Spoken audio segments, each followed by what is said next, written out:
All right, everyone, welcome back into another Fantasy Golf video. Going to be breaking down round 3 here of the Rocket Classic. Let's go ahead and get into it. Now, let's go ahead and start with the cut sweat that we ended up having, though, for round 1 and round 2.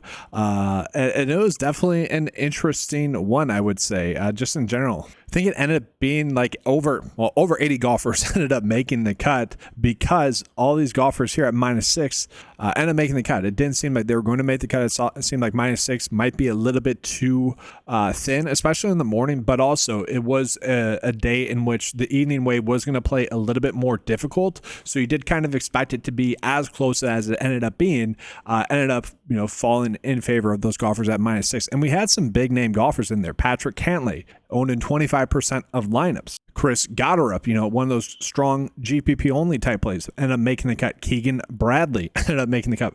Akshay, kind of more random chalk there this week. I shouldn't say chalk, but definitely higher owned than he probably should have been. 16% owned.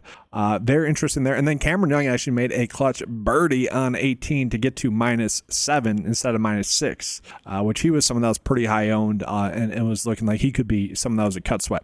And I actually just came across the fact that like Cameron Young was the highest percent handle of bets were on Cameron Young this week, which is insane to me. I've touched on that a bunch already this week, but my goodness, the fact that many people fall victim to a bit that's going on in the fantasy golf space is insane.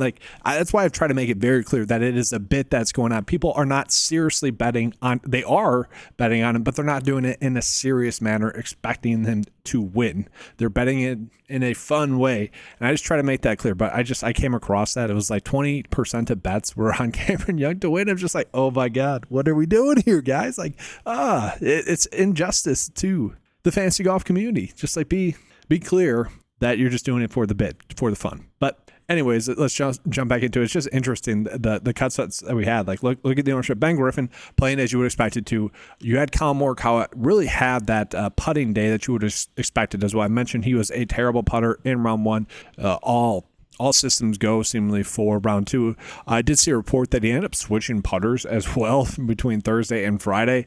Regardless, it seemed like he was going to improve, but maybe that was just another mental switch for him that, ended up working out pretty well. And he's someone that's, probably the favorite to win, one of the favorites to win. And then we look at Harry Hall, another chalky option doing well.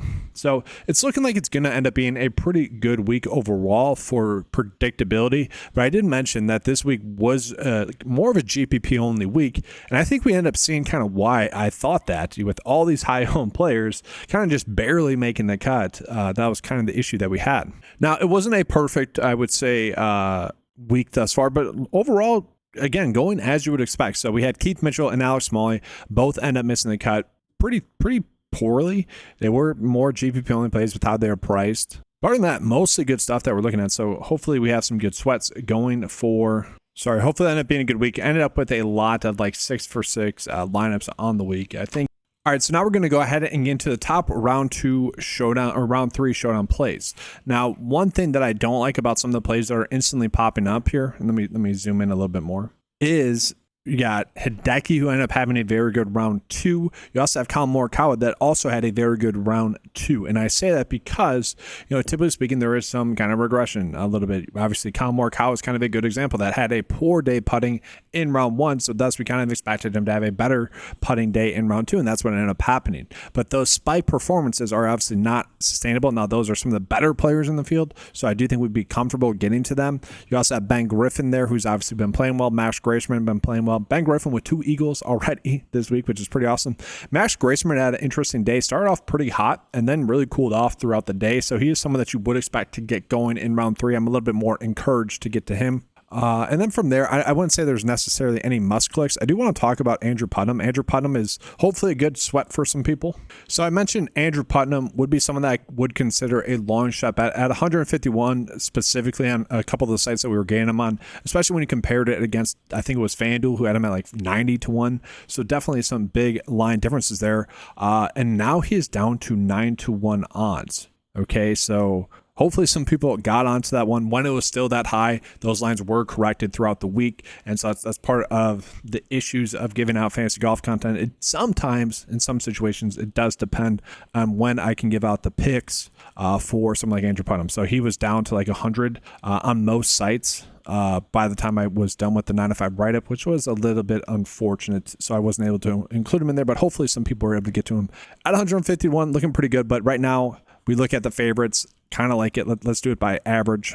Kind of looking good. So Kyle Morikawa, you could have been on Andrew Putnam. Then we got Ben Griffin. Then we got Harry Hall, Max Graceman, some of those other golfers there as well. So what I'm hoping for, based off of how I approach this week, is I'm hoping for Kyle Morikawa or Ben Griffin to win, and then I'm also hoping that the next best would be Harry Hall or Max Graceman. If you guys read the 9 to 5 write-up, you get exactly why. But let's go ahead now and get into the top builds for round 3 showdown. I don't think we have to do anything unique with round 3 showdown, so we're just going to use the 9 to 5 lineup builder, just straight up kind of going based off of what the projections are.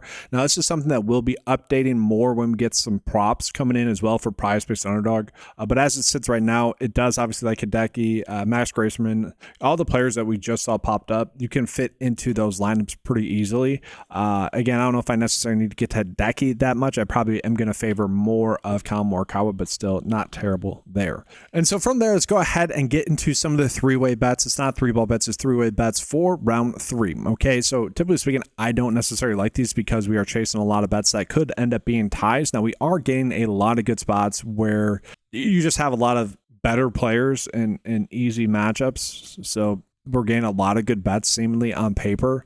This is one of those where I'm either betting on basically all the ones that are over 50% or limiting myself to a few that kind of stick out. And so like EVR over Zach Johnson is one that slightly sticks out. If you want to get to there or get to that one, you can. And that's really it. But then from there, like Siwoo Kim, Patrick Cantlay, Davis Riley, Keegan Bradley, like some of those other ones, I really don't mind, guys. I think I would be... Again, it's really just up to you guys how many bets you're going to be placing for round 3 and whether or not you want to be sorry, my cat is up against the camera right now. Whether or not you want to be placing a lot of bets or limited bets. All right, so from there, we do have like 2 okay head-to-head bets as well. Matt Wallace beating Benny Ann is really the only good one that we have, guys. It's actually kind of a stay away because if you look at the Sportsbook Edge, that's actually one of the plus EV bets that we're getting. So really, probably not a good head-to-head day for round 3. A little bit better for the 3-way bets. I would go with that approach more so than head-to-head bets. And then, yes, guys, unfortunately, as I'm recording this video, we are still not getting any underdog prop bets live, and I did this video much later than I did yesterday. So a little bit annoying there. So that's going to conclude this video. The best prop bet for what it's worth on the day was Bryce Garnett for under 5.5 birdies or better. That one did end up hitting, although he did get pretty hot on his he birdied 3 of his last 4 holes to give us a little bit of a sweat on 18, but thankfully that ended up hitting. But that's going to do it for today's video. Thank you guys for being here. Good luck with all your bets and with all your showdown slates for round 3. If you guys want access to any of the tools that you saw in this video, head on over to 9to5sports.com. Thanks for watching. Good luck, and as always, let's keep cashing.